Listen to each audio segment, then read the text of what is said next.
পাথালিয়া বাড়ি এলাকায় চাকরি কেলেঙ্কারির অভিযোগে ছনবাড়িয়া অঙ্গনওয়াড়ি কেন্দ্রে তালা ঝুলিয়ে দিল এলাকাবাসী। ঘটনা সোমবার সকালে। জানা যায় যে 40 বছর পূর্বে ছনবাড়িয়া অঙ্গনওয়াড়ি কেন্দ্রটি যখন করা হয়েছিল তখন এলাকার আনন্দশীল, রতনশীল, যতনশীল চুক্তিবদ্ধভাবে জায়গাটি অঙ্গনওয়াড়ি সেন্টার করার অনুমতি দেন। শর্ত ছিল আনন্দশীলের মা অঞ্জলি শীলকে অঙ্গনওয়াড়ি সেন্টারে হেল্পারের চাকরি দিতে হবে। সেই মোতাবেক অঙ্গনওয়াড়ি সেন্টারে অঞ্জলি শীলের চাকরি হয়। 1.5 বছর পূর্বে শারীরিক অসুস্থতার কারণে অঞ্জলি শীল মারা যায়। তারপর অঞ্জলি শীলের মেয়েকে এলাকার গ্রাম্য সভার সিদ্ধান্তক্রমে সঙ্গীতা শীলকে সেই দায়িত্ব দেওয়া হয়। 1.5 বছর যাবৎ এই অঙ্গনওয়াড়ি সেন্টারে হেল্পারের দায়িত্ব পালন করে আসছেন সঙ্গীতা।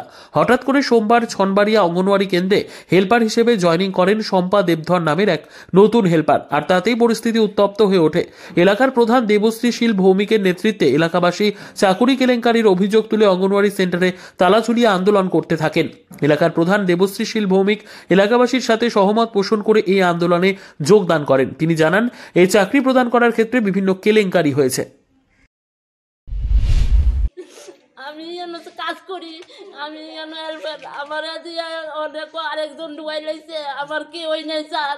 আমার যে দূরে জায়গা আছে ওই দূরে জায়গায় দেলাইছে, আমার বাপও নাই, মাও নাই, কেউই নাই। আপনি কত বছর ধরে এর মধ্যে কাজ করতেছেন? আমার মা কাজ কালে মারা গেছে, এরপর আমি আজকে 1.5 বছর ধরে কাজ করতে আছি। আপনার মা কত বছর ধরে কাজ করছে? আমার মা অনেক বছর ধরে কাজ করছে। তারপর আপনার মা মারা যাওয়ার পর আপনি করছেন? তারপর আজকে কি হয়েছে? আজকে হঠাৎ করে আমি শুনি একজনের অফার আইছে, এরপরে তো আমি তাড়াতাড়ি আমি তালা দিছি স্যার। আমার নাহলে আমার বাদ কেউ নাই। আমার জায়গাটা কার?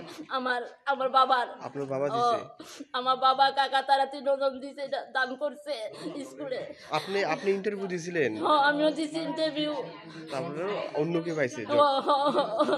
আমি কিচ্ছু করতাম না। আপনার নাম কি? আমার নাম সঙ্গীতা শীল। আর আপনার যে মা এর মধ্যে চাকরি করতো? মার নাম অঞ্জলি শীল। আপনার মা কত বছর করছিল? এটা স্যার এখন আমি কাগজ দেখলে কইতাম, কাগজ আছে বড়।